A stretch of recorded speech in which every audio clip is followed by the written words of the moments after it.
বিসমিল্লাহির রহমানির রহিম। আসসালামু আলাইকুম ওরহমতুল্লাহি ওবারাকাতুহু। আজকের ভিডিওতে আমরা কথা বলবো এমন এক জায়গা নিয়ে যা পৃথিবীর বুকে সবচেয়ে পবিত্র স্থান, যা মানুষের হৃদয়কে আকর্ষণ করে অসম্ভব শক্তিতে, যেখানে লাখো মানুষ তাদের চোখের পানি হারাম করে দেয় সুখে, আবেগে, ভালোবাসায়। যে স্থান মক্কা শরীফ এবং তার কেন্দ্রবিন্দু কাবা শরীফ। আজ আমরা জানব কাবা শরীফের গভীর ইতিহাস, কোন কোন অলৌকিক রহস্য এর সাথে জড়িত, কেন পৃথিবীর সকল মুসলমান এর দিকে মুখ করে নামাজ পড়ে, এবং কাবা শরীফকে ঘিরে কিছু বিস্ময়কর কাহিনী। চলুন শুরু করি হৃদয় কাঁপানো এই ভ্রমণ। কাবা শরীফের প্রথম ইতিহাস। অনেকেই মনে করেন কাবা শরীফ তৈরি করেছিলেন শুধু ইব্রাহিম আলাইহিসসালাম ও ইসমাইল আলাইহিসসালাম, কিন্তু এর ইতিহাস আরও গভীর।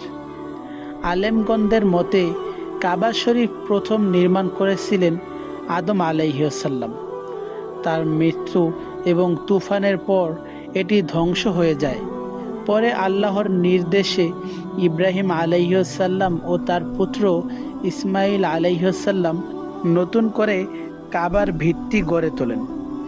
কোরআনুল কারিমে আল্লাহ রাব্বুল আলামিন বলেন, এবং যখন ইব্রাহিম ও ইসমাইল কাবার ভিত্তি স্থাপন করেছিলেন, এই ভিত্তি ছিল শুধু একটি ঘর নয়, এটি ছিল ইবাদতের কেন্দ্র, তাওহীদের প্রতীক এবং পৃথিবীর প্রথম ইবাদতখানা। ইব্রাহিম আলাইহিসসালাম এর ত্যাগ ও কাবার নির্মাণ। ইব্রাহিম আলাইহিসসালাম তার স্ত্রী হাজেরা রাদিয়াল্লাহু তাআলা আনহাকে এবং ছোট শিশু ইসমাইল আলাইহিসসালামকে মক্কার নির্জন বালুময় ভূমিতে রেখে যান আল্লাহর আদেশে। সেখানে পানি নেই, গাছ নেই, মানুষ নেই, তবুও হাজেরা রাদিয়াল্লাহু তাআলা আনহা দৃঢ়ভাবে আল্লাহর ওপর ভরসা রাখলেন। যখন শিশু ইসমাইল আলাইহিসসালাম কান্নায় ছটফট করেছিলেন, তখন হাজেরা রাদিয়াল্লাহু তাআলা আনহা সাফা এবং মারওয়া পাহাড়ের মাঝে দৌড়াতে লাগলেন। সেই দৌড় আজ সাই নামে হজের অন্যতম রুকন। এবং আল্লাহর দান করলেন জমজমের পানি, এক অলৌকিক নিদর্শন। এরপর ইসমাইল আলাইহিসসালাম বড় হলে ইব্রাহিম আলাইহিসসালাম এর সাথে কাবা শরীফ নির্মাণে অংশ নেন। তারা দুজনে আল্লাহর জন্য দোয়া করেন, হে আমাদের প্রতিপালক, আমাদের কাছ থেকে এ কাজ কবুল করে নাও। এ দোয়া ও ত্যাগের মধ্যেই কাবা শরীফের ভিত্তি স্থাপিত হয়। হাজরে আসওয়াদ জান্নাত থেকে আগত পাথর। কাবার দক্ষিণ পূর্ব কোণায় যে কালো পাথরটি আছে তা হলো হাজরে আসওয়াদ। নবী করিম সাল্লাল্লাহু আলাইহি ওয়াসাল্লাম বলেছেন, এটি জান্নাতের পাথর।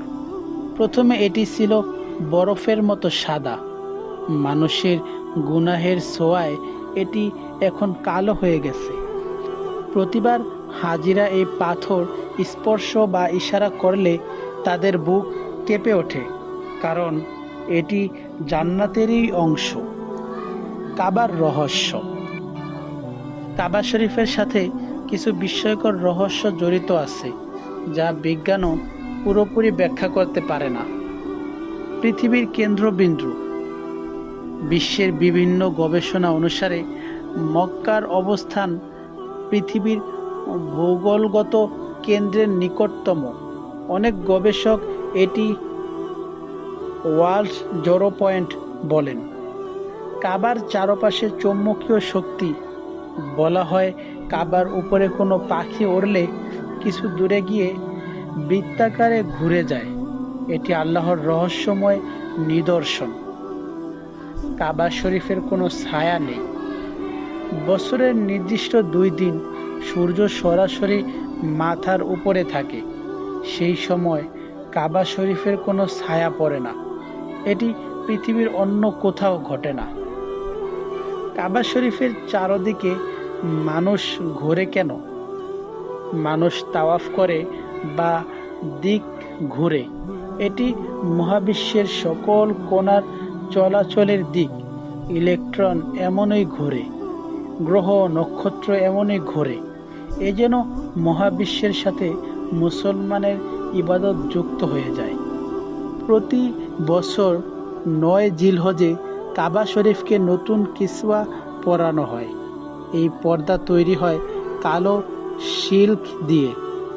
এর গায়ে সোনার পানি দিয়ে লেখা থাকে লা ইলাহা ইল্লাল্লাহ, সুবহানাল্লাহ, আল্লাহু আকবার। এই পর্দা তৈরিতে লাগে শত শত কর্মী, কয়েক কেজি বিশুদ্ধ সোনা, কয়েক মাসের নিরবিচ্ছিন্ন শ্রম। মক্কার ফজিলত। মক্কা এমন একটি শহর যেটিকে আল্লাহ নিজ হাতে নিরাপদ ঘোষণা করেছেন। কাবা শরীফে একবার নামাজ পড়া ১,০০,০০০ নামাজের সমান। এই শহর মানুষকে বদলে দেয়। এখানে ঈমান বাড়ে, দুনিয়ার প্রতি আকর্ষণ কমে, আর আল্লাহর সান্নিধ্য অনুভূত হয় গভীরভাবে। নবীজি সাল্লাল্লাহু আলাইহি ওয়াসাল্লাম এর ভালোবাসা। রাসূল সাল্লাল্লাহু আলাইহি ওয়াসাল্লাম মক্কাকে ভীষণ ভালোবাসতেন। মক্কা ত্যাগ করতে গিয়ে তিনি আক্ষেপ করে বলেছিলেন, হে মক্কা, তুমি আমার কাছে পৃথিবীর সবচেয়ে প্রিয় স্থান। যদি তোমার লোকেরা আমাকে বের না করত, আমি কখনো তোমাকে ছেড়ে যেতাম না। এই কথায় মক্কার প্রতি নবীজির ভালোবাসা স্পষ্ট।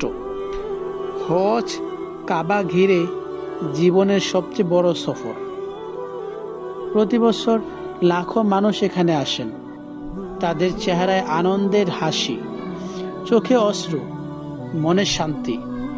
হজ হলো তাওহীদের ঘোষণা, ইব্রাহিম আলাইহিস সালাম এর ত্যাগ স্মরণ, মানবতার ঐক্য এবং আল্লাহর কাছে আত্মসমর্পণ।